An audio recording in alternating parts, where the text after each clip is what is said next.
হাই gas, আজি মই আপোনালোকৰ মাজলৈ আকৌ এটা মিনি ব্লগ লৈ আহিছোঁ। আজি যিহেতু কাতি বিহু, তো পোনপ্ৰথমতে মোৰ ফালৰ পৰা আপোনালোক সকলোলৈ কাতি বিহুৰ শুভেচ্ছা থাকিল দেই। তাৰপিছত এয়া দেখিছেনে, কাতি বিহু বুলি ক'লেতো যিহেতু ৰহক টেঙাটো মেইন, আৰু ৰহক টেঙা নোখোৱাকৈনো কেনেকৈ থাকোঁ। চ' এয়া ৰহক টেঙা মই সানিবলৈ ল'লোঁ, আৰু এয়া কলপাত কাটি আনিছোঁ, আৰু এয়া ৰহক টেঙা সানি আছোঁ। আৰু সিফালে মই মাছো ভাজি আছোঁ। আগতে মই মাছ কিন্তু বাচিব নাজানিছিলোঁ, কিন্তু আজি কেইদিনমানৰ পৰা মই পূৰা মাছ বাচোঁ দেই। নিজে মাছ কিনি পেলাই বাচোঁ।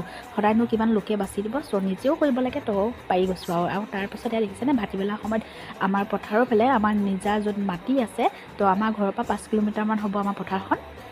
তাতেই গ'লোঁ, আমাৰ মাটিখিনি যিহেতু খেতি কৰা হৈছে তাকে চাবলৈ কাৰণে। খেতি মানে কি, আমাৰ যিহেতু খেতি কৰা মানুহ নাই, সেইকাৰণে আধিত দিয়া হয়, আৰু সেইকাৰণে সেয়া মাটিত মানে কি খেতি কৰিছে, বেলেগক দিছে আধি, আৰু বেলেগে খেতি কৰিছে ন, তো চাবলৈ গ'লোঁ। তো ভাল লাগিলে, দেখিছেনে মাটিমাহ। আৰু তাৰপিছতে পকৰি চকৰি ঘৰত লৈ আহি চাহ খালোঁ। তো আজিলৈ মানে বাই বাই।